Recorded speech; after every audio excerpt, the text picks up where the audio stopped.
Hi, I'm Garland with Ultimate Goalkeeping. The first thing we're going to talk about today is ready position. When we speak about ready position, we're speaking about one word: balance. The goalkeeper's balance is one of the most important things that affects whether or not they're going to be able to react to the ball. So the first thing we have to understand is that our weight must be forward. In the brief instance that there's a shot, our weight has to be forward, ready to react. The components of that are: one, I need to be on the balls of my feet. I need to have my heels off the ground and be leaned forward. Two, I want my hands out in front in a neutral position. I don't want them back because it contracts my shoulders. If my shoulders are contracted, they have to relax before they can again contract and move after the ball. So I want a nice neutral position, and I want my arms out in front of me to help pull my weight forward to better react to the shot. The second thing is I need a timing mechanism. I don't want to be standing still. I need to have my body in motion somewhat so that when the shot occurs, my weight is balanced and I have my initial reaction. I can then move to the ball as quick as possible. So, one of the things that we have to do when we're moving as a goalkeeper is create a condition of balance at all times. If I'm moving to the right, I'm always stepping in the direction that I'm moving. So, anytime I step as a goalkeeper, I'm stepping in the direction I'm moving, and I'm shifting my weight, and I'm using the inside foot to slow myself down so that the outside foot can trap that weight, and now I'm back balanced again. One of the drills that we use is a simple cone drill, moving from right to left, using our inside foot to slow ourselves down so that our outside foot can land, creating perfect balance. When we move to the right, we always step to the right, we slow and stop. When we move to the left, we step to the left, we slow and stop. In this way, we're able to move in any direction immediately. Coming forward, perfect weight, perfect balance, perfect ready position. To the side, stop, forward, to the side, stop, forward. One of the drills that we use in order to teach balance and to practice balance is a simple drill that allows us to go over hurdles, constantly shifting our weight, stepping in the direction that we're moving, but maintaining a constant effort to keep our weight and our balance forward.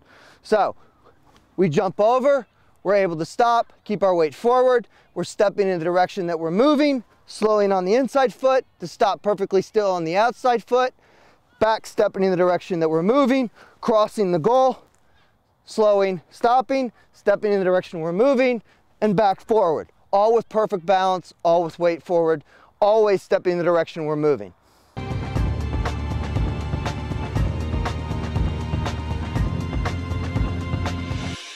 Kinesthetic sense is the ability to control one's body while it's in motion. That's a very important trait for a goalkeeper, and drills like these with hurdles and constant weight shift allow us to increase our kinesthetic sense ability. Continuing with the theme of ready position and balance, one of the most important things for goalkeeping in general is footwork. The feet get us to the ball. The dive is simply what allows us to make that final effort, but the feet must get us in position to dive. It must get us in position to save the ball.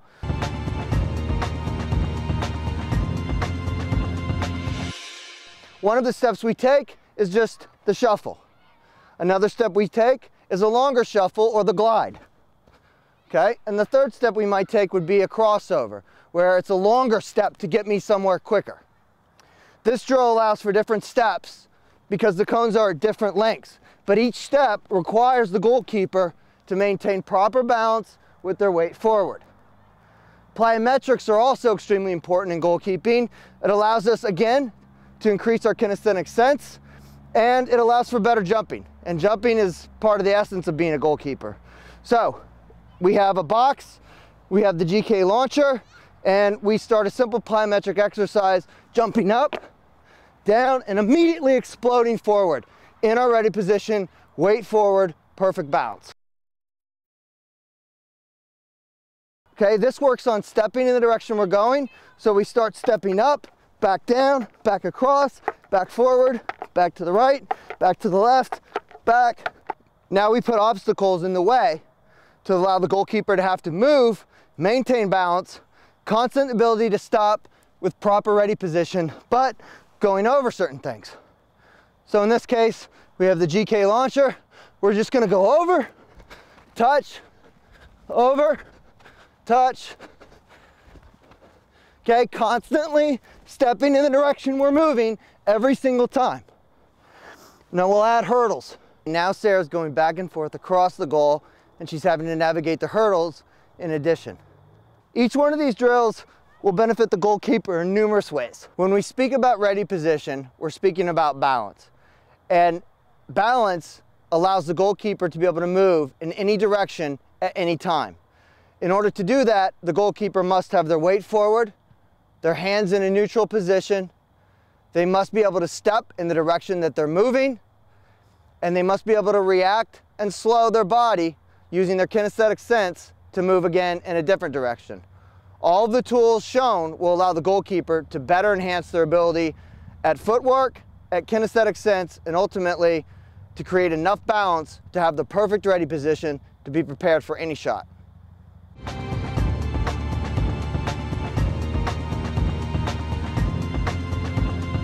The difference between a good goalkeeper and a great goalkeeper is the ability to catch and hold the ball, no matter the velocity of the shot or the placement of the shot. Balls that are played above the waist are caught with the W. The hand grip is with our thumbs behind the ball, our fingers slightly on top of the ball, so should we drop it, the ball will go down. The hand position is important, but more important than the hand position is how we address the ball. The ball needs to be addressed as an egg. As it comes in, it's very delicate. And in order to do that, we have to reach out. Hands attack the ball is a mantra that any good goalkeeper must become familiar with. Our hands reach out and make contact with our fingers in our proper W form. As we touch the ball, we begin to absorb the impact of the ball, allowing it to come in, creating an effect much like a pillow, and absorbing the energy from it. That allows us to always touch and absorb no matter the velocity of the ball. One mistake young goalkeepers will make will be constantly trying to address the ball in tight around their chest. If the ball's allowed to come in to this close to the goalkeeper's hands, the elbows become a barrier with the rib cage, not allowing for absorption. So it's extremely important to reach out, make contact with the ball in an attack position, head following the hands, and allowing the ball to come in and be absorbed. The second type of catching is balls that are traditionally below the chest, down to the knees. Again, instead of the W, we're using an M or an upside down W. In this case, we again reach out, attacking the ball, which our ready position with our weight forward allows us to do. As our hands reach out to attack, our weight remains forward and we absorb the ball in. Our chest starts to come down, creating a situation where our chest is parallel to the ground. This allows our weight to remain forward and the ball to be absorbed in. As Emily's going to throw me the balls, you're going to notice, and I'll walk you through each step, but the main thing that you're going to notice is that I'm always attacking out, I'm absorbing in, and my fingers are spread wide. I have my W, but my fingers are spread to create the maximum amount of surface area for my gloves to hit the ball with. Okay, again, my W allows the ball a large amount of surface area without any risk of it going through. My hands attack out, they absorb in. Notice on balls as I reach out, I'm making maximum surface area contact with my gloves. I'm attacking out, I'm absorbing in. I'm taking my chest and I'm allowing it to become parallel to the ground, making a perfect cave for me to absorb the ball into. No matter how hard the shot, it's imperative to get out and reach in. Balls that are below the chest, as these balls are, also will give you two sounds to let you know that you're retrieving them properly. The first comes from the ball hitting your hand. The second, as the ball's brought into the chest for absorption, in there, ba bump. There's two sounds ba-bump. And lastly, notice my weight is still forward. Always an attacking goalkeeper. The proper way to take a low ball is, again, from our ready position, which allows us proper balance and attacking forward. I reach out, my gloves are on the bottom of the ground. At this point, I'm starting to close any potential hole that the ball could go through. As my hands go forward to take the ball, I start to lower my chest and make it parallel to the ground to create a cave. The lower I begin to get, the less room the ball has to maneuver in any direction out and away for a rebound.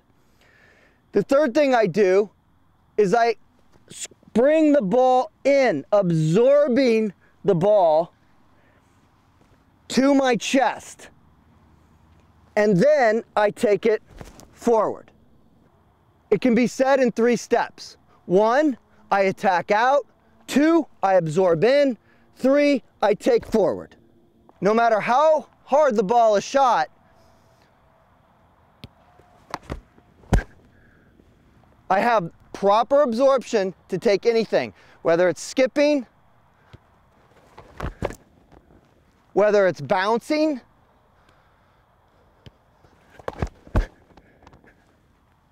whether it's an extremely hard shot right at me. As long as I attack out, absorb in, and keep my chest parallel to the ground, there's nowhere for the ball to go. Some low balls will be shot to one side or the other, but just by maybe a step or half a shuffle. We take those in the same manner, and by taking a step in the direction we're moving, our foot is our indicator of whether or not we can take balls in this low absorption manner, or we're gonna have to dive. So, 2 cones here on either side are the approximate distance that I'm going to be able to move quickly while using this method. If I can get my foot to this cone, that's my indicator that I'm going to be able to turn, drop my knee, and now I've created a place for absorption as I tack forward, and I take the ball forward to the side. Ball shot on this side of me. If I can get my foot there, that's my cue that I can turn slightly, attack the ball, absorb it in, and take it forward to the side. Keeping my chest parallel, and again, sacrificing stability in order to maintain security. The smallest area that I can make with my chest and my hands down here on the ground is the smallest area the ball will be able to maneuver and possibly give up a rebound. In this case, with this method, there's almost no room. One of the most important parts about taking a ball forward is the ability to hold it tight against your chest. As each goalkeeper holds the ball tight against their chest, when they hit the ground, the ball doesn't go anywhere. Their forearms make a little bit of a toboggan and allows them to slide slightly, and there's no injury to the goalkeeper, and it doesn't hurt. When taking low balls, it's important to attack out, bring the ball in, and take it forward. Use your feet to get yourself in the proper position in order to do these things, creating a perfect cave by keeping your chest parallel to the ground. That way, you'll give up stability, but you'll gain security, and you won't give up rebounds.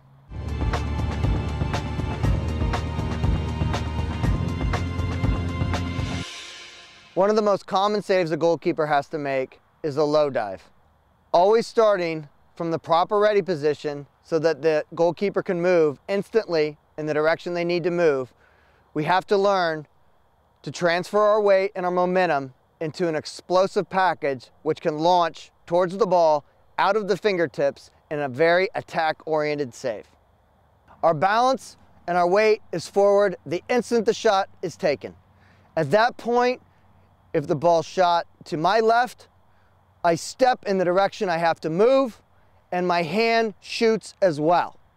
So, the first signal that's sent from my brain to move in the direction of the ball needs to go to my hand. I do not step holding my hand and allowing my hips to lead the dive. That's incorrect and it's slow. And as you can see, two things have happened before my hands have been told to attack the ball, which means I'm probably going to be late by the time my hands get there. So, as the ball's shot from my ready position with my weight forward, I am in an attacking goalkeeper position. I step in the direction I'm moving with my hand.